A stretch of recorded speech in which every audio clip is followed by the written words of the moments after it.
today's event with the MICA network. MICA BRIMM is a West Coast partner of the MICA network, Mining Innovation Commercialization Accelerator. And we're always looking for ways that we can support the SMEs and these innovations that a lot of you are involved also in supporting and bringing forward. How can we bring those into fruition and adoption? Oh, sorry. This is for you.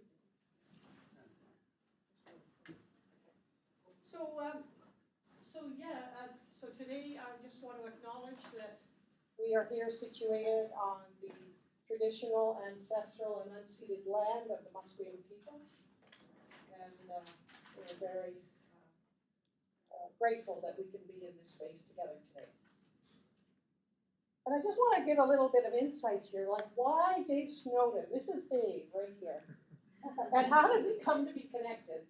Well, it was probably over 10, 12 years ago. I was at my peak frustration of a 30-year career in mineral exploration and development.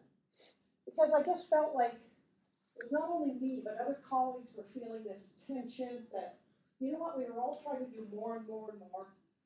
And it was like we were stuck in quicksand. We weren't really getting the progress that we felt for all of the efforts that were going in. And in addition to that, the boom-bust cycles, like waves coming and knocking people out, knocking projects out, repeating things over and over again. And I was very frustrated with that, so I thought, this can't be. What's going on? And I was looking all over the place for where can I get some new insights. I saw a course at UBC actually, and my mentor, Gary Wong here, was delivering one about complexity in health and safety. And I was interested in health and safety. I was chairing an industry committee with AME. So I went into that, and that was just like so enlightening. It was like actually hair straight back, a fire hose of information coming at me that I really knew nothing about. But it was Gary who gave me this introduction to what is this Welsh word called Cynefin.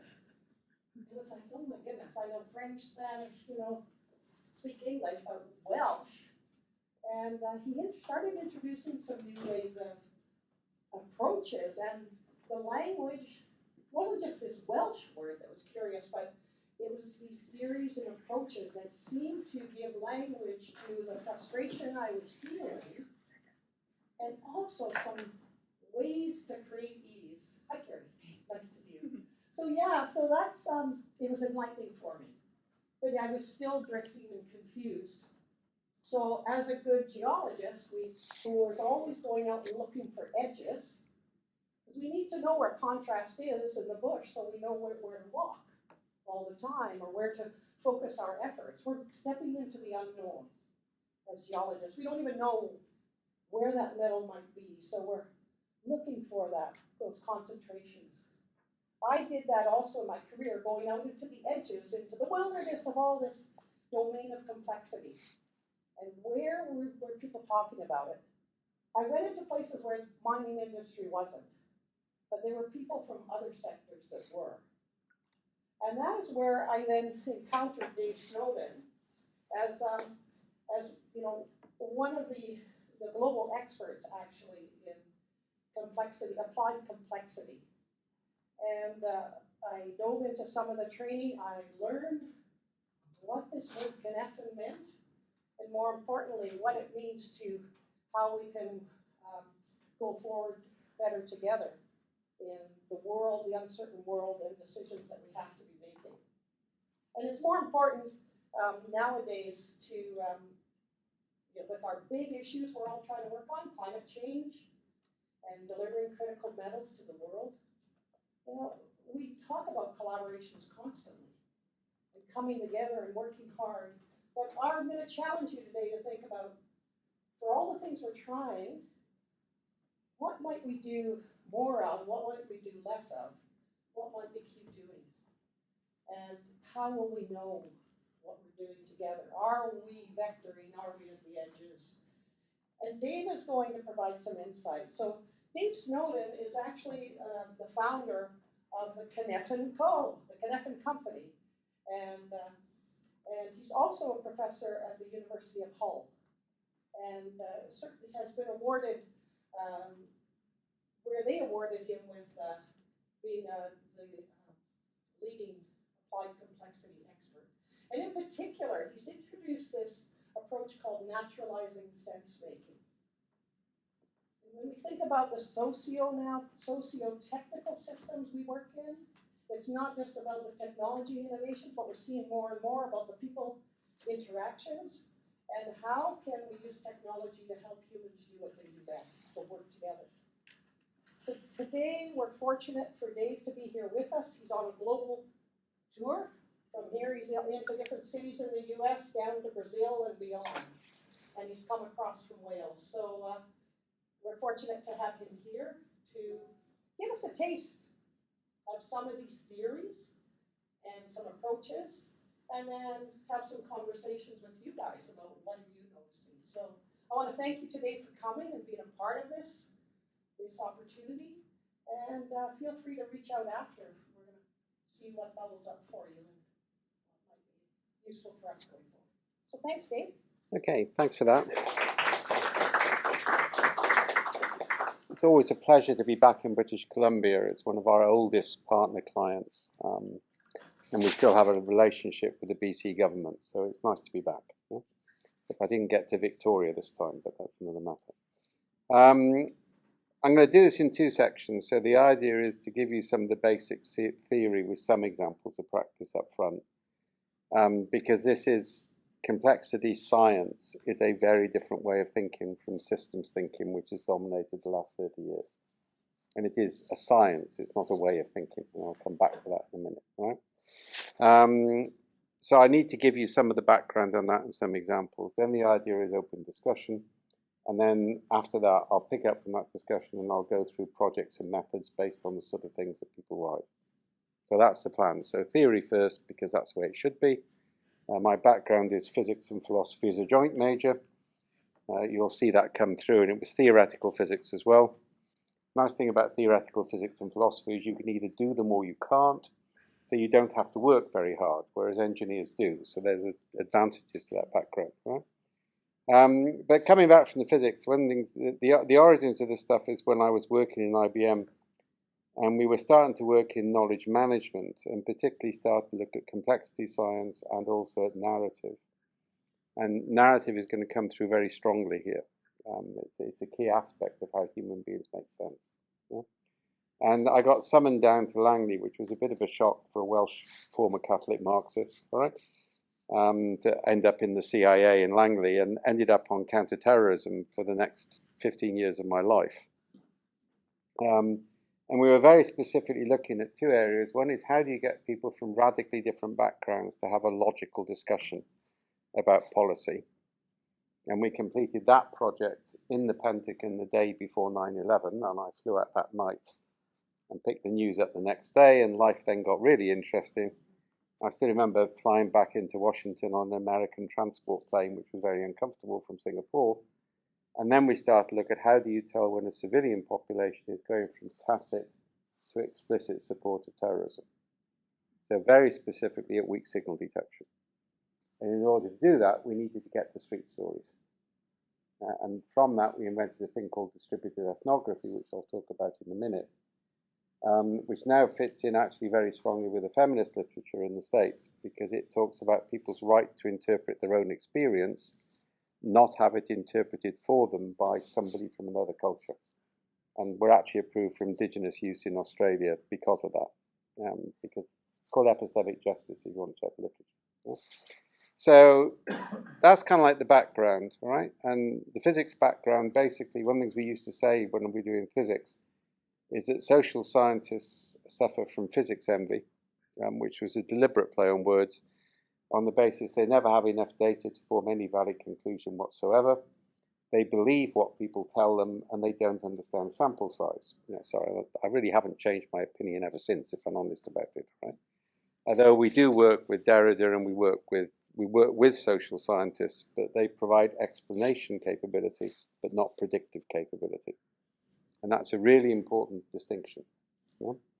So what we started to do was to say, well, let's kind of like look at a different approach. So instead of going and studying what people do and trying to derive theory from that, so that's Carl Weick's approach to sense making. Yeah, we know that we can't get enough sample size. The context we'll never fully understand. So we could draw the wrong conclusions from that. So that approach is problematic. And also you get this massive confusion of correlation with causation. I'll give you my favorite examples on that. If Canada wants to increase the number of Nobel Prizes it wins, give up on education, all you need to do is increase dark chocolate consumption. Because dark chocolate consumption per head of population directly correlates with Nobel Prizes per head of population for the last 50 years on a bigger data set than you will find in any social science research journal, so go eat chocolate, right? The one which I think is causal is that peaks in attempts to commit suicide by drowning directly correlate with the release of Nicolas Cage movies, but I can see a reason for that, so that may actually be causal, right? If you haven't been to the False Correlations website, it's an absolute delight, right? So we took a different approach. So we define sense making as how do we make sense of the world so we can act in it. And that's a really important distinction. And I use a hyphen in sense making because I want it to be a verb, not a noun. Yeah, it's a continuous process, and I'll explain the meaning of Cynefin later because that's relevant. And that carries a concept of sufficiency. You never know all you need to know to make a decision. So what type of decisions can you make based on what you do know? Right? And that's really important because people start off generally with an Enlightenment assumption. Well, we just get all the right data, we'll make the right decisions. I'll come back to that in a minute. That's actually a myth. If people have the right training and the right competencies and you get give them the right information, they still make the wrong decisions. Right? And I'll explain some of the reasons for that in a minute. Right? So what we basically said is, okay, so that's one part of it, but the other part, the naturalizing part, that comes from philosophy, that says to base what you do in the natural sciences. Right? So in the natural sciences, you've got peer review, you've got repeatable experiments. We can't use that approach to understand a human system as a whole because there are too many variables. But we can say we know certain things about human cognition, certain things about systems, certain things about brain plasticity and innovation on age groups in humans. We know about human decision making in groups compared with individuals. There's things we know scientifically. So we'll start with that. So our approach is normally anything between 4 and 10 years looking at a problem, looking around the science. And the big thing I'm working on at the moment is insect decision making. And I've been working on that for 8 years now. We're just starting to move methods out. So we play with the theory for a bit of time. It's a bit like theoretical physics. You play with the mathematics. One day it looks beautiful. And then you give it to the experimental physicists whose math wasn't good enough for them to become theoretical physicists. And they kind of like spend time making it work. And then when they get bored, they hand it over to the engineers and we go on from there. So that's the sort of cycle we're going through. Giving you a flavor of how this is going to run. Right? And by the way, I have no objection to being interrupted or challenged for having arguments. That makes life more enjoyable. You don't have to be Canadian. You really don't, all right, at this point. So to give the simple illustration of that, this is from a famous set of experiments which are repeated constantly. And I'm going to go through some of the things we depend on.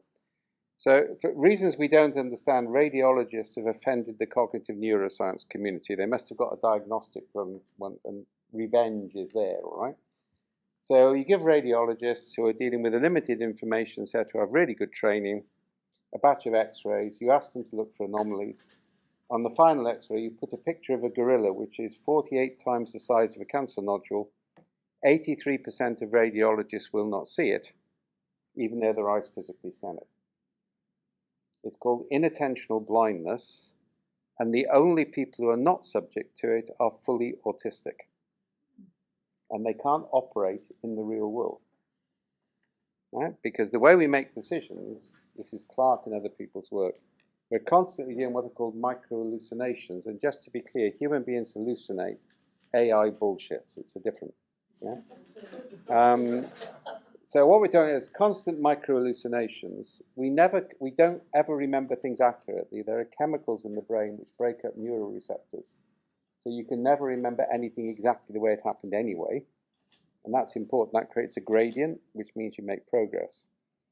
You also actually have your micro-hallucinations from stories you've heard from people who surround you. And those are actually more important than your own memories in humans. We're social creatures. Yeah? And you have pure imagination. We just make things up. We read literature. We use metaphors. Yeah? Art came before language in human evolution. And that actually changes the way our language works, because it works mostly from abstractions, not from naming things. Yeah? And what happens is those hallucinations are interacting, they're entangling themselves. This is not a linear process. We're not an intelligent camera. That's a myth. That's why we don't like phrases like mental models. Human beings do not have mental models. Computers do, human beings don't. Yeah? So we're entangling those with multiple singles, aural, visual. We now know that scent is very important in determining trust, which is a real issue in virtual communities because you're not getting the sensory signals. We know there's something about resonance that we don't understand yet. So we do not understand the range of sensory data that human beings can take account of. If anybody has ever seen water diviners on water pipes, you'll know that it kind of like works. I work with water companies. The experienced engineers use divining rods. Now, it's not because they're magical. It's obviously that's an artifact which is activating some human sensory capability we don't understand yet. Right? I don't want, we think that's resonance. Because we also know a mother's heart, if a baby sleeps in a bed with a mother, the mother's heart will go into resonance with the baby's heart and can restart it if it stops. Yeah? So there's things we don't yet understand, and that's an important point when we start to talk about AI. I'll talk about that later. So the minute we get a pattern which fits from those entanglements, we use that pattern. So we do a first fit pattern match, not a best fit pattern match. Yeah, we satisfy, we don't optimize. And in evolutionary terms, you can see why that happens. If you think about the early hominids on the savannas of Africa, something large and yellow with very sharp teeth runs towards you at high speed. Do you want to autistically scan all available data, look up a catalogue of the flora and fauna of the African veldt, and having identified lion, look up best practice case studies on how to actually deal with lions? Yeah, by that time, the only document of any use to you will be the book of Jonah from the Old Testament, which is the only example I've found of an escape manual from the digestive tract of a large carnivore, right? So we evolved to make decisions very, very quickly based on a partial data scan, privilege, and our most recent experience. And less than 10% of our decisions are made by our brains. Most are made by our body and our social environment. Yeah, the brain only actively engages when there are anomalies because it uses a lot of energy. And so we don't use it unless we've really got it. Yeah? Now that's going to be important as we go through it because we need to understand where those stories come from, where those experiences come from, because that way we can start to understand how people will make decisions and we can extend the range of patterns people use. But the model which you've seen for the last 40 or 50 years, which is the assumption if you just get the right information to people, they have the right training, just isn't true. Okay? Now, that's an example of us using the science. So I'll come back to this on methods later. If we're looking at a complex problem, we will literally give that problem to, say, 5,000 people, get them to interpret it. We'll look at the patterns in the interpretation, and then we'll find the 17% who've seen something the others haven't. And that's a very pragmatic approach here. That's what the science says.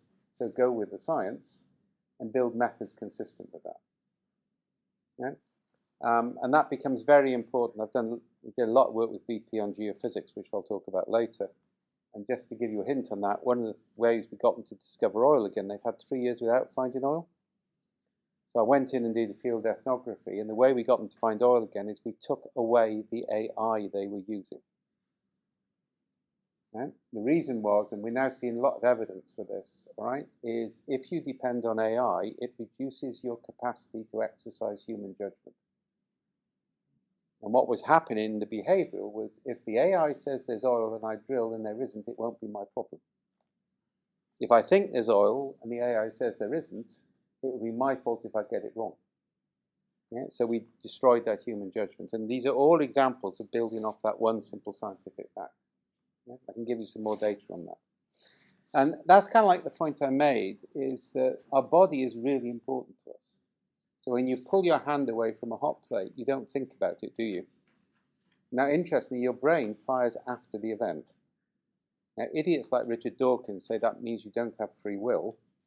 That's because they're working off a Cartesian model. They assume the brain must direct all activity. The brain is actually firing to check if the automatic response worked or not. And if it consistently doesn't work, then it will be reset. Right? And if you think about it, you walk down the street, you don't think about it. Yeah, until you stumble, then you start to think about it. Now, anybody know about how long it takes a London taxi driver to pass the exam? Okay, they drive around the streets of London on a motorbike with a map of London strapped to the handlebar. And the exam is to be given any 2 points in London and have to describe the route out and the route back from memory. It has a 40% pass rate over multiple attempts, and it takes a minimum of 2.5 years because the hippocampus has to physically change its shape. And there's a huge amount of knowledge, if you think about it, which actually, once you've got 2 or 3 years experience, some things just become easier. That's because your body is part of the process. You know, Australians do not let kids drive cars for 2 years after they pass their test with passengers other than elderly relatives. Yeah, because it takes 2 years for the body and the brain to co-evolve to the point where you can pay attention to something other than driving. It's not just a cognitive process. Yeah? It actually changes the way we think about apprentices and lots of other things. There's certain type of knowledge which takes 10 or 20 years of experience, yeah, in terms of the way it works. And we'll talk a bit about that later, something I'll call transgenerational pairing, yeah, in terms of decision cycle. The other thing is kind of like stories are important.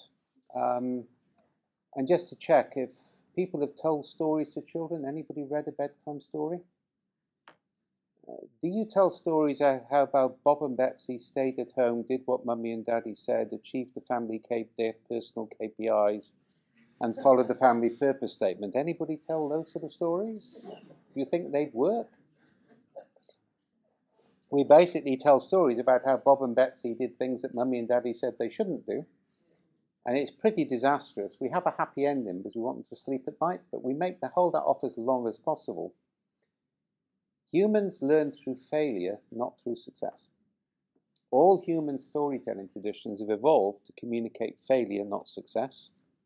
We build worst practice systems for companies, not best practice systems, and people pay attention. And there are narrative techniques which allow people to disclose failure without allocation of blame. That's one of the things we can talk about later if you want. Yeah? Because nobody will admit failure. I mean, this sort of, you know, we're a failure. Everybody heard that. We're a culture, we tolerate failure. All right? Feel free to admit it. That's just a Darwinian technique to eliminate the fatally naive early on in their career. Right? Nobody in their right mind will follow that. Right? So narrative is really important. I'm going to say negative stories are more powerful than positive stories. And by the way, we now use those as an alternative to purpose statements. You can agree what you shouldn't be. It's very difficult to agree what you should be. And what we do with children is we give them the benefit of our own learning from the past, yeah? But we don't tell them what they should achieve because we want them open to novel possibilities. Right? So negative stories are really important. And interestingly, the human brain pays attention to failure instantly. Success it may not pay attention to. Because avoidance of failure is a more successful evolutionary strategy than imitation of success. Which, by the way, is a problem for adoption of new ideas. The only reason McKinsey's survive is not because they give good advice, but nobody will be fired for implementing a McKinsey's report. Yeah, I mean, and it used to be IBM. McKinsey's inherited. Nobody gets fired for buying IBM. Right? So we need to understand that's part of the way that people make decisions. Okay? And then finally, there's this, what we call retrospective coherence. So people study what happened by looking backwards, all right? So this is how government commissions work. You know, we had a failure, so we'll go and interview everybody. Well, for a start, you can't trust what people say. The way people remember things after the event is different from the way they remember at the time of the event. If they fail, they remember them radically different from if they succeed. And we ran lots of experiments on IBM on teams that have succeeded or failed, and memory changes. Yeah, we adjust it. You can't trust, and we've done loads of projects now where we sent in ethnographers. So we got a paper published by a reputable academic based on interviews with executives. We send in ethnographers, and reality has no correspondence whatsoever with what the executive has told the academic. Yeah, because people tell people what they want to hear. Yeah, it's safer to do it that way. It's easier. It's called gifting. Yeah, it's also the problem with surveys. If you have a Likert scale, everybody knows what answer you want. Anybody filled out Net Promoter Score recently? Yeah, it's just a waste of everybody's time. Yeah. Now the trouble is that what people do is they study that, and they, we see this in the congressional report on 9/11. Anybody read that? It's worth reading, actually. I mean, the first chapter establishes that the good guys were very good and the bad guys were very bad. It has a genre of fiction it has to fit into. And we did actually a massive project there. We studied George Bush's speeches, and we actually then constructed intelligence briefings using the narrative form that he used so it would resonate. Yeah, that's actually quite a sensible thing to do. You have to create resonance in the way you want to communicate, and you have to understand the stories that people do. But it ends up having identified that people being trained to take off and fly but not land was significant. And of course, everybody says that was significant after the event. And the phrase is, why didn't we join up the dots? Everybody heard that phrase? Okay, so a little problem, right? If I have 4 dots, there are 6 linkages that can form between the dots. That means there are 64 possible patterns that can form between the dots and the linkages. Everybody got that? If I go up to 10 dots, how many patterns do you think there are? Very quickly, I want a number. Guess. 10 million. How many people think 10 million is too much? Too little? Not guessing because you've been on too many of these events? Okay, it's too little. It's just over 3.4 trillion. And I should say the more senior people are, the lower the numbers they guess. The average guess at board level is 150. Right? If I go up to 12, it's 4.8 quadrillion. How many dots are there in the human system? With the benefit of hindsight, anybody can see a causal link, but hindsight doesn't lead to foresight. And there's an old story about that, which you may have heard, called the Emperor's Chessboard. Yeah, so somebody introduced the game of chess to the Indian emperor, and he was so excited, he said, "What reward do you want?" And they said, 1 grain of rice on the first square of the chessboard and double it thereafter. There wasn't enough rice in China. Right? Retrospective studies are really very, very dangerous because they give us false confidence, particularly when we deal with safety and risk. Yeah? Because what we do is we build rules upon rules upon rules to stop something which we think happened in the past, and things get worse. I'll come back to that in a minute, but we've done work now in British hospitals and red light services, which basically shows the main cause of mental breakdown is not the job, it's the safety rules. Because the safety rules have been devised based on a retrospective study and the assumption that events follow a Gaussian distribution, and they don't. So in British hospitals at the moment, and the same is true in Canadian hospitals, by the way, nurses have to break the safety rules at least 3 times a day to provide empathetic care to patients, and they do that at their own risk because they'll be blamed if something goes wrong. Yeah? I'll talk later about some of the work we did with Boeing on this when it was run by engineers before it got run by management consultants, all right? But that's another story, right? So I wanted to go, that's some of the stuff we're based on, which leads me on to complexity science. Now, to be clear, complexity science is not the same thing as systems thinking. It has some liminal context, but complexity science originates in the 3-body problem in physics, moves into biology, yeah, with Stuart Kaufman, chemistry with Prijigine, and economics with Arthur, social systems with me and other people. And its basis is it's a science, it's not a way of thinking. Systems thinking originates in the work of Shannon and Ashby on information science. It's in the early days of computers, that's where it comes from, and it's about data signal information transmission. Yeah, hugely valuable, don't get me wrong, yeah, but that's where it comes from. Whereas complexity science is in the scientific tradition. And just to give you something now in physics, now in quantum mechanics, in both constructor theory and assemblage theory, we're now starting to say we think that information has momentum and is a fifth type of matter. All right? So the idea that information is a higher form of signal or an aggregation of signal, that probably isn't the case. And in humans, given our heavily dependence on semiotics, it definitely isn't the case. Right? There are other differences. So complexity science assumes that systems do not have to have boundaries, whereas systems thinking says that systems have to have boundaries and you manage boundary conditions. Yeah. And the really big difference, I mean, there's several, but the really big difference is in complexity, you say we can't know the future, so we have to focus on the present and start journeys with a sense of direction rather than trying to achieve goals. And we need to do that at scale, right? Because actually just getting people together in a workshop and agreeing we should think holistically about the problem will not change anything, right? But it makes government officials really happy because they can tick a box. And there's something about government, if they've written the policy paper, they think they've solved the problem. Yeah, and we found that in many governments, right? Not their well intention, right? So complexity, the best way of thinking about it is the origin. The Latin root word of complicated is folded. And something which can be folded could be unfolded and folded again. The Greek root word of complex is entangled. And something which is entangled cannot be unentangled and tangled again. So all complex systems have path dependency. Just to be slightly controversial about that, the way people make decisions in North Atlantic countries can be traced back to the Reformation and the assumption that the individual is the primary unit of decision making. Yeah, so path dependency is historical, it goes over multiple generations, it influences the way we think. Yeah, it does all sorts of things. Yeah? And therefore we need to understand the past. You never, to use an architectural metaphor, can start with a greenfield site. This is a major error in organisational design and government design. They assume they can start from scratch.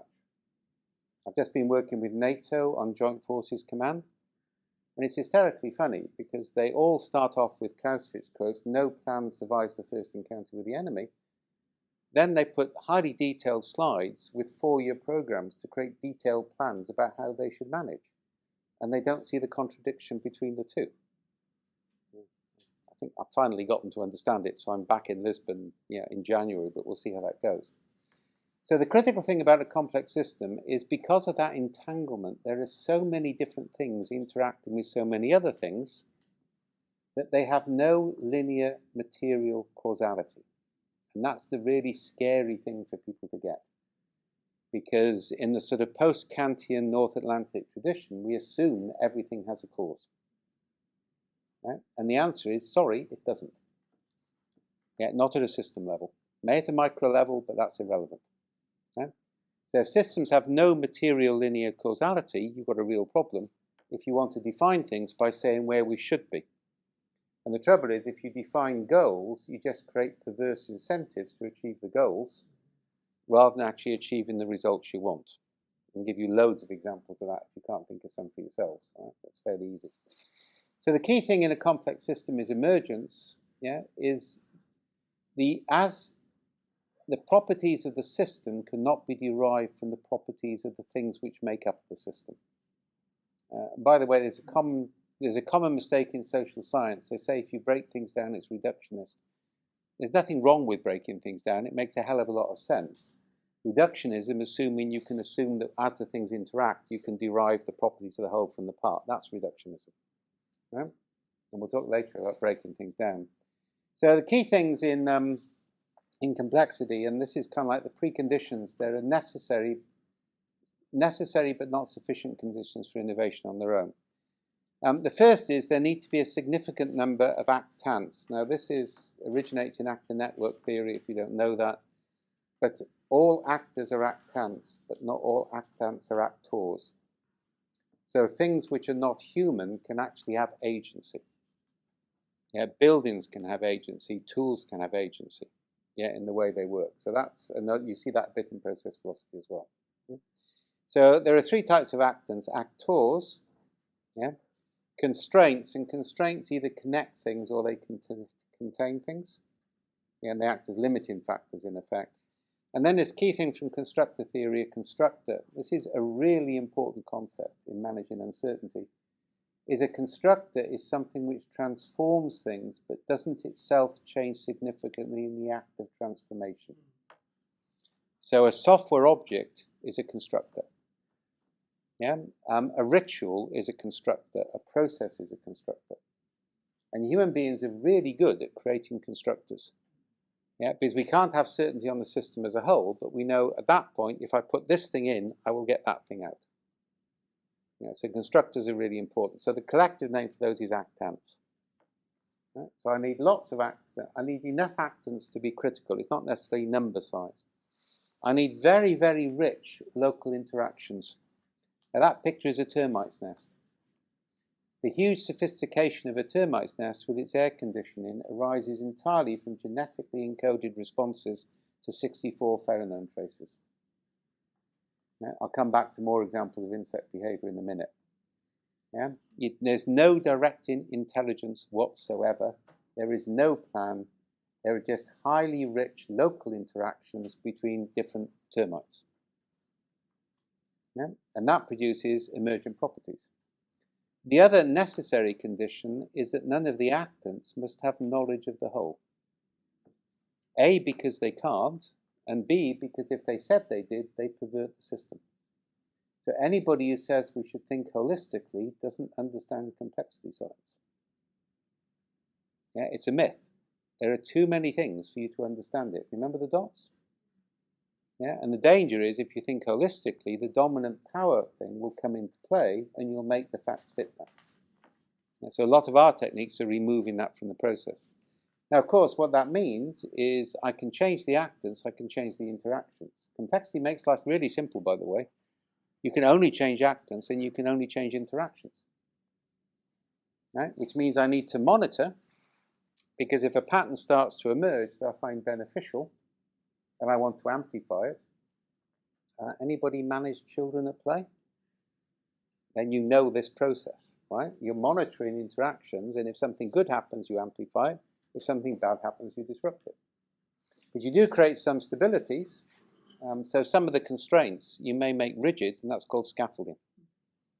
Yeah? So I create some sort of structure. I mean, you know, we drive on the left in the UK, you drive on the right in Canada. That's the type of scaffolding. So human beings are really good at creating highly ordered systems which give them levels of certainty. Right? So that's called the Ames framework. Yeah? And that's that's a key principle to understand complexity. Trying to talk about outcome is a mistake. What are the actants? What are the interactions? How can I modify them? I like that pattern, more energy. I dislike that pattern, less energy. And one of the methods we're currently working on with the development banks and in the NHS on end-of-life decisions is to actually distribute decision-making into very small units at scale before we commit resources. And again, that comes from insect behavior and this need to find out what's sustainable before you commit. And I'll make this point. In complexity, you simulate or you stimulate and you see what works.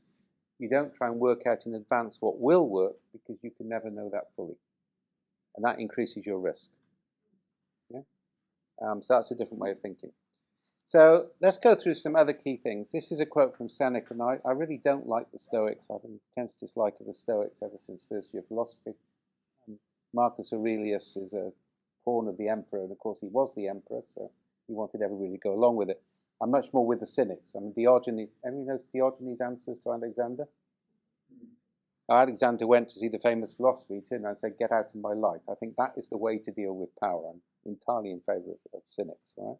And by the way, in organisations, we keep saying this to executives, the cynics are the ones who care. Because they're prepared to say things that you don't want to hear. All right? And, you know, trying to say they're cynical in that negative sense, actually the cynics care because they're prepared to risk things because they believe in them. And that's, we found a lot of that in BC forestry. Yeah, a hell of a lot in BC forestry. All right? So is the way it worked. So this is kind of a thing called estuarine mapping.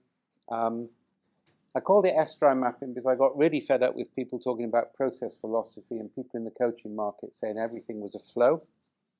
And at one point I got really angry and said, it's not a bloody river, it's an estuary. Sometimes the water goes backwards. And that kind of like works. Unless you're in Central Europe where they don't have estuaries, or Scandinavia where they have fjords. And it's a matter I've discovered a considerable dispute in geographies whether fjords are estuaries or not, right? If anybody wants to get involved in that, I know all the arguments, please don't take me there, right? In an estuary, the water goes in, the water goes backwards. There's things you can do at the turn of the tide you can't do when the tide is running. There are granite cliffs which effectively act as scaffolding. They're not going to change. There are sandbanks which change every day. The brackishness of the water, you all know where this is going. It's a really good metaphor for how we work in an organisation. You can never know it fully.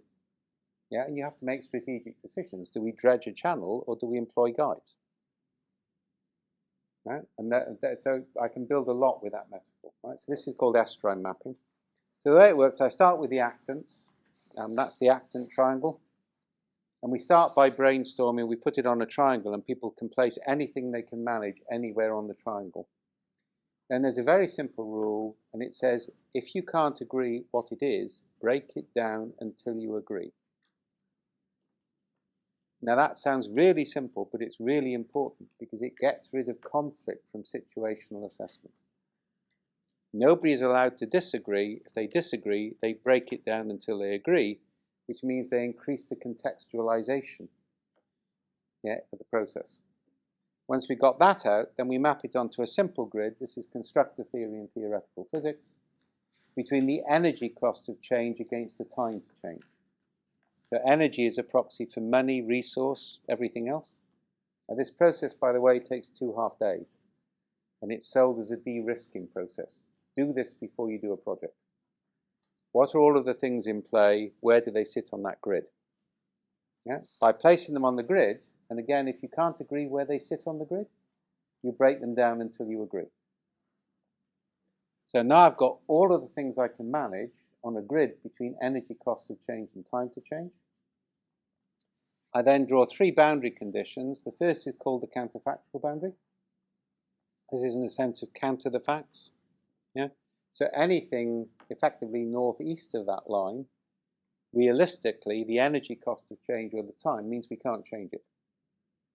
I will say now on several cases, this is anecdotal, but I've got to study it more, when we've actually compared the results of an estuarine map with the results for systems thinking inspirational workshop about goals and objectives, the goals and objectives nearly always end up in the counterfactual domain of the estuarine map, which probably explains why they don't succeed. Because if you get people together and they get aspirational, they always get unrealistic, all right? So this switches it around. Start off by what we can change. Yeah? When we were working with Novartis, they basically said, well, there's some things we can't change, but theoretically they could be changed, but we have no control over it. So for that, we created the liminal zone. And that's been hugely powerful. We bring in senior executives and we say, that's liminal, they don't think they can change it. The normal response is, well, they haven't asked. Yeah? And you're not saying we want to change it, you're saying if we can make a case, could we change it? This actually is really important in regulation and compliance, by the way. It's a way of building up a different proposition on regulation. Yeah, to say, well, if we, okay, we'll buy that that's a regulation or a compliance regulation, but if we, theoretically we'd change it, what would mean we could? So it's a disclosure mechanism for that. And the final one is basically down there, which is kind of like the volatile area. So things there, it's very dangerous because if they have high impact, they can just change without notice. Yeah? Everybody got that picture? Yeah? Now, at the same time, what we actually start to identify is things which are going on which we cannot attribute to an actant. Yeah, and that's the equivalent of dark matter. We can see an effect, but we can't see what is modulating that effect. And that goes into a risk assessment or a process. Yeah? And then we start to look at the map and we start to shift things around. So we say, well, I really don't want that to change. So how do I increase the energy cost or increase the time? That one, if we could change that at lower energy cost, that would make a big difference. So can we create a micro project to change the energy cost of that change? See what I'm doing? I'm changing what's called the substrate in order that good things will be easier to happen, which is why this is a project de-risking process. Before the project, you identify what you can and can't change, and then you do things to make sure that the project is more likely to succeed. It's rather like you should really, do the soil tests before you decide what plants to grow. Yeah, i.e. get the garden right before you start to do it, if you want a metaphor on that. Right? And that's called estuarine mapping. It's a way of mapping, for those of you from a biological background, what Gibson called the affordances of the system. Yeah, so, it's what's afforded to us by the environment we're in. And by the way, if you do enough of those micro changes, you may not need to do a change project anyway, because you've changed the energy gradients of the system, so things are more likely to go with the lowest energy flow. This is now being used by the Singapore government to replace scenario planning. Because if you measure the energy gradients of the present, the lowest energy gradient is the most likely future state. Yeah, and we can know the present, but we can't know the future. Yeah? So that's one thing we need to do. The second thing, and this is, I'm going to introduce Deleuze in epistemology now. Sorry, if anybody hasn't read Deleuze, it's very difficult. You need to read Deleuze at speed, looking for patterns in the text, not precision sentence by sentence. Yeah? I'm a dyslexic. Dyslexics are really good at this, all right? So dyslexia is a really good way of understanding continental philosophy. Yeah. But basically, you all know this anyway. So I tell a story, you tell a story. We like each other's stories. Right? So we actually listen to other stories like the ones we like. Familiar with that? Now, that didn't used to matter in human communities because there were human buffers in the system. As a friend of mine in the Mounties, who I've worked with in Singapore, says, it didn't used to matter. Every village used to have an idiot, but it didn't matter because everybody knew who the idiot was. But now the idiots have banded together on the internet to legitimize idiocy. Right? So by removing human buffering in the system, what actually happens, and it's called in complexity, it's called a strange attractor, which is one of the best names for phenomena there ever is. Right? So human narrative forms a strange attractor. And there's a point where it reaches critical mass. This is new materialism, if you want to look into philosophy and quantum mechanics, where it has physical reality and creates downward causation. And people can't escape the attractor. Yeah, this is actually what Trump has done in the States. I had to read Trump's tweets every morning when he was president, which was, and then, that was bad enough. But then they stopped him tweeting, and I suffered, withdrawal symptoms from righteous indignation for at least 3 weeks thereafter. But what he does, which is brilliant, he uses key phrases to keep an energy gradient of negative stories active. And arguing with it logically does not work. In fact, it makes it worse, not better. Right? Because the assemblage is, and it's called an assemblage, all right? The French is better, right? The bricolage is another word for this. It's not an assembly in the way that English means that. It's a constantly changing pattern, which is what a strange attractor is. Now, these are attitudes or belief systems, and they fundamentally influence how human beings will react. So we have to map them. And that's an example of an assemblage map. That one is actually a culture map where we presented 6 cartoons. Cartoons are really important for humans. We compress meaning into them. People choose a cartoon, they tell a story, then they index a story, and we draw a map from that. And as you can see on that map, culture is a series of dominant patterns, some which overlap and some don't. And this, by the way, is how we find the 17% who've seen a gorilla. That's called a fitness landscape from Kaufman's work in biology, when he was actually in Alberta. So that's an important thing to map. The other thing that Deleuze says is what the assemblage does is it territorializes a space so nobody can escape it. And you can't deterritorialize it by logic, but you can deterritorialize by breaking it down so it reassembles in a different way. Key principle of complexity, if you have lots of small grains, they can combine in novel ways. If you have coarse grains, they can't combine. They're too static. So, for example, some of the work we've done on peace and reconciliation is we get school children to act as ethnographers and gather stories from their community. Children are brilliant as ethnographers, by the way. Nobody refuses a kid on a school project. Or on BP, I actually captured all the knowledge of their oil engineers by sending out first-year university students in oil engineering to traipse around after them for a month. And they told them every story going because there was no threat. So using young people as ethnographers is really powerful. What we're now doing in Germany, and we hope to do, if Camilla wins, we'll be doing this in the States. If she doesn't, well, that's another matter. I'll be working with NATO on the invasion of Poland, which we currently think is almost certain if Trump wins, right? So fundamentally, what we'll do is we'll get children to actually gather stories in the States. We'll find problems which are in common between red and blue at a micro level. We'll then algorithmically allocate money to people who can assemble the teams across the political divide to deal with a problem which they already agree on. And the design of that is to increase the empathy between people who don't like each other. Now, we've done that with Indigenous, non-Indigenous as well. Yeah, don't work on the differences, work on the similarities, and you can always find a similarity at the micro level.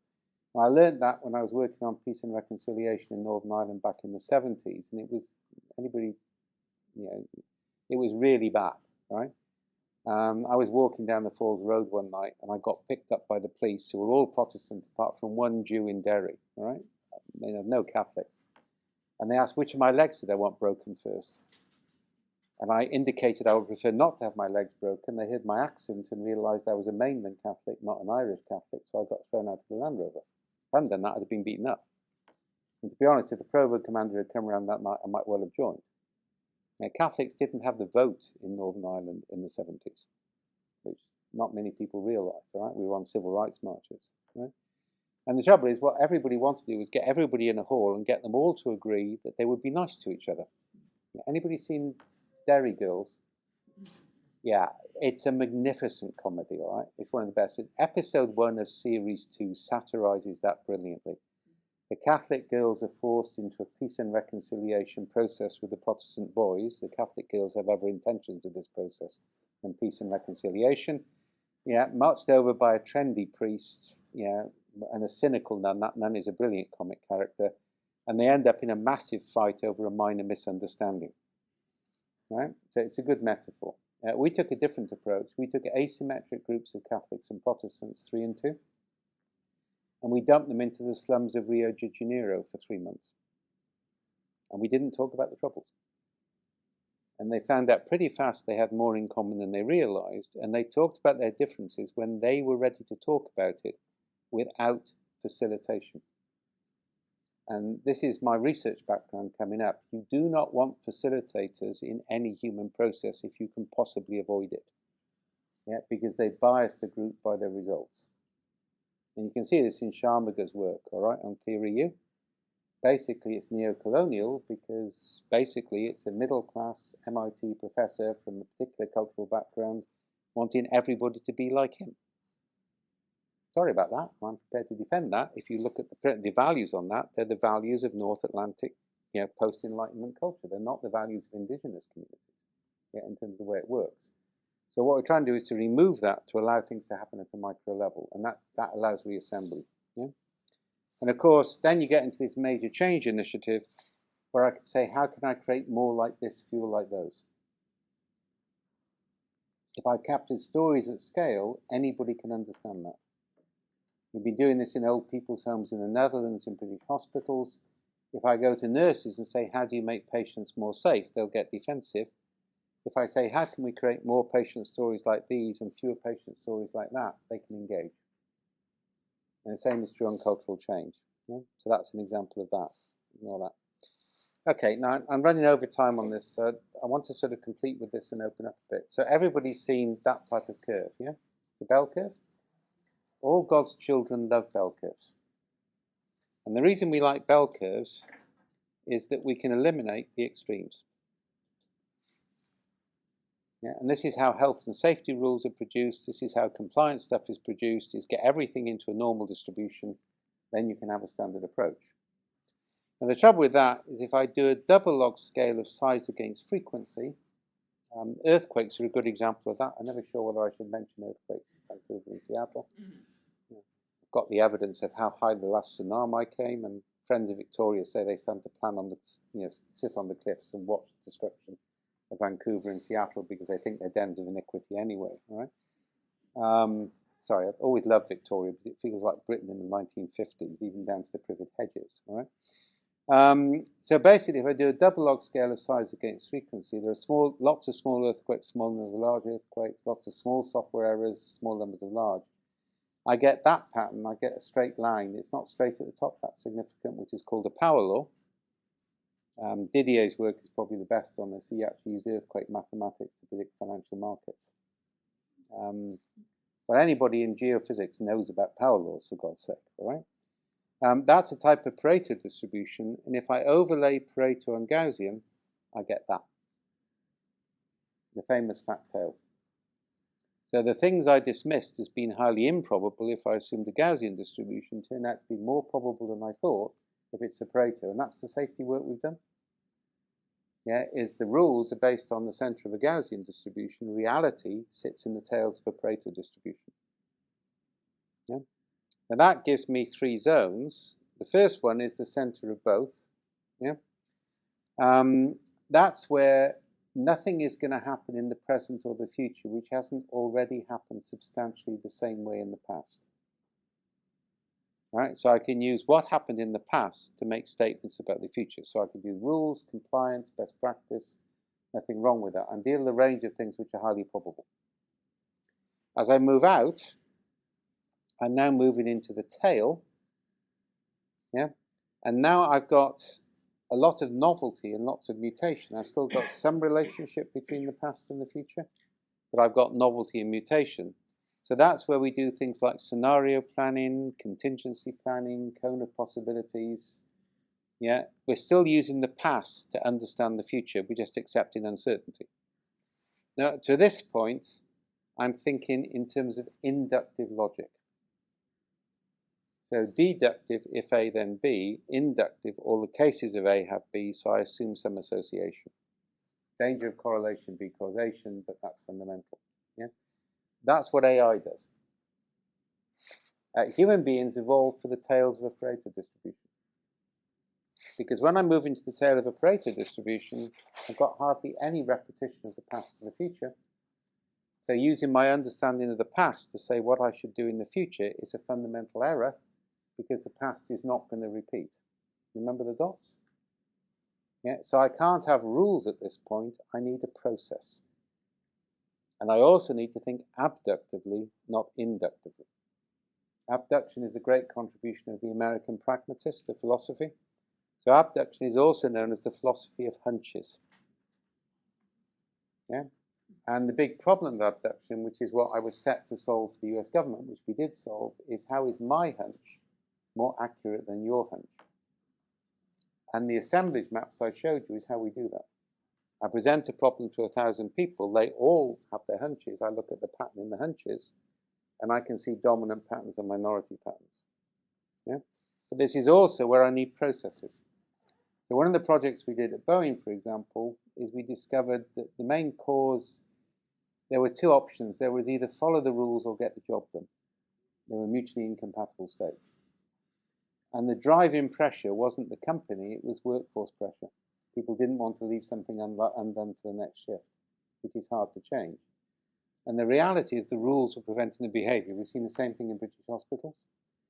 So we allowed engineers to break the rule if they got two other engineers to agree. And we're now doing that at significant scale. So we're saying if you're in the tail of a Pareto distribution, you no longer apply the rules. And this I need to give you one more scientific fact. We did not evolve to make decisions as individuals. We are really bad individual decision makers. Anybody read Malcolm Gladwell's Blink? If you took it seriously, please don't sell anybody in cognitive neuroscience. You will not be invited out for dinner, and they will not let your children marry your children. They produced a whole book called The Invisible Gorilla to counter it, because what Gladwell does is he has a thesis, then he picks examples to justify the thesis. He is a journalist, after all, right? The reality is, if I can, sorry, I shouldn't go down bad experience with Gladwell and let it come through, right? Sorry, the Welsh are really bad on revenge, never offend us. We're Celts, all right? It's 7 generations before we might even think about forgiving you, right? That's the way it works. The Irish are the same. So basically, the whole point about Blink is we're bad as individual decisions. We evolved to make decisions in 3 primary groups. This is theoretical biology. I can give you the references if you want. Sexual pairs, extended families, and clans.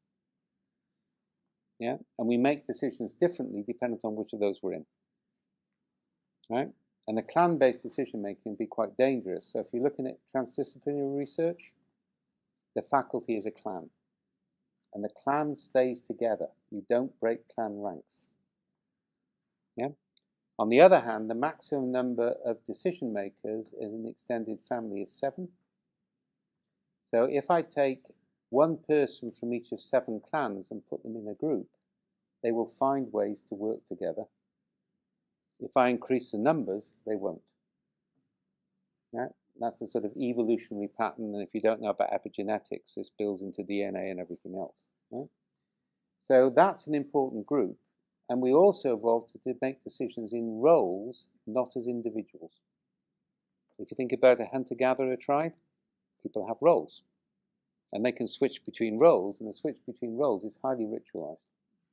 If you look in an operating theatre, scrubbing up doesn't just make you clean, it changes your identity into surgeon from what you were before you went in. Right? So role combinations make decisions differently, and it's interesting, combinations of roles like a firefighting crew or an operating system, all military units work in crews, all medical units work in crews, is if you make a difficult decision in a combination of roles, the stress chemicals are not released in the brain. If you make a decision as a combination of individuals in a team and it's difficult, the stress chemicals will be released. Yeah? So what we're now doing is saying, well, I can create a set of roles of 4 roles or 6 roles because I'm working with 5 or 7 as my ultimate team size. And what I want, and we do this on simulation exercises. So we run a whole day simulation. We'll get in all the roles involved and we'll play with different role combinations till we find what makes the right decision. So if I take the 5 example, if I've got 4 roles and I have a completely anonymous 5th role, so nobody knows who it is. And that creates what's called a panopticon effect, because you will know you are being observed, but you don't know who is observing you. It could be an individual, it could be a team, it could be AI, it could be anything, but that makes the process auditable. Then that crew can spend money or make a decision. They don't have to follow rules. Right? Now that is far more effective because it can make decisions very quickly. And we've already worked out in British hospitals, we can take out 50 to 60% of the bureaucracy, have decision made in real time and increase clinical engagement.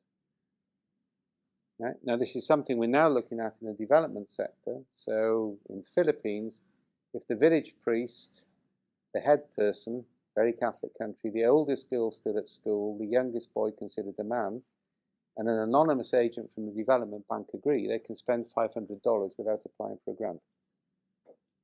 And then we observe all the people doing that. They have to capture stories about the context, the decision, and the consequence. I can now look at patterns in that, and the real investment can follow the groups which are producing results which work, rather than people who are good at applying for grants. Right? Now, that's a really important principle because we're trying to work in the tail of the distribution to achieve that result. And you're basically creating a dividing sign saying that rules work up to this point. After that point, we need a process. And by the way, with climate change, that is going to become more and more and more important. I mean, one of the things we're war gaming at the moment, just to depress you, is the potential for 30 million refugees arriving in Europe over a month. Because if they don't arrive in Europe, they'll be dead because the temperature will have gone above 58 degrees for more than an hour, at which point you die. And the only question at the moment is that happening in India, Indonesia, Western Australia, or the southern United States because the electric grid isn't up to it. Yeah, I now know enough that I'm refusing to travel into India in summer. Yeah, because it's just too dangerous. Right? Now, under those conditions, you can't have rule-based decision-making. You've got to have a distributed decision-making, and it's no surprise that military and medical staff use distributed decision-making. We're just extending it. Yeah, and that comes from several things. So, kind of like you all know about how fungal roots connect tree roots. The interesting thing is they can redistribute resources to saplings in a drought. And I'm not going for biomimicry. You can't do biomimicry in humans because humans have intelligence and agency. The equivalent in a human system is informal networks. During COVID, everybody fell back to their informal networks, not the formal system. Because the formal system was devised in the center of a Gaussian distribution. Guess what? We're a complete novelty. So people fell back to their informal networks. Now that works really well in Singapore because everybody was in the army together. It works really badly in the UK because everybody went to the same 3 public schools. Yeah. So one of the things, and this is called entangled trios, is we can do is within 18 months we can have everybody in an organisation within 2 phone calls of everybody else. And that's one of the ways you build resilience into the system. You create the equivalent of the fungal roots, which of course are rhizomic, not arboreal.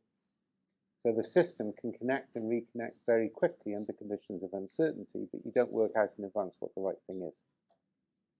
Yeah? That's called transgenerational pairs. So we put somebody ideally under the age of 20 or under the age of 25. The brain locks down early 20s female, late 20s male, because women were more productive faster in hunter-gatherer communities. It opens up again late 40s, 50s. It's chemically triggered. If you look at it, innovation in the humanities is older people. Information in the natural sciences tends to be younger people. Yeah. So in older people, you're in the wisdom business. You're connecting things, rather than having ideas. So we put young people with older people and put them in a trio with somebody in a position of power to make their ideas happen. And we'll throw 20 trios at a problem rather than a team. More effective, solves problems much faster, but it also, if we keep running that every 3 months and we change people, within 18 months, everybody's within 3 degrees of separation of everybody else, and we can measure that. Yeah? That's also one of the ways you solve problems when you're trying to deal with difficult issues with indigenous groups or with civilian populations. You start to network the ministry with the community. We've done that in South Wales. Teenagers with adults, old people, with people from government. Yeah, and they build a relationship which sort of persists. Yeah? Software teams the same way. Bright coder, older systems architect, user trained to talk to IT people. It's much easier to train users to talk to IT people than train IT people to understand users.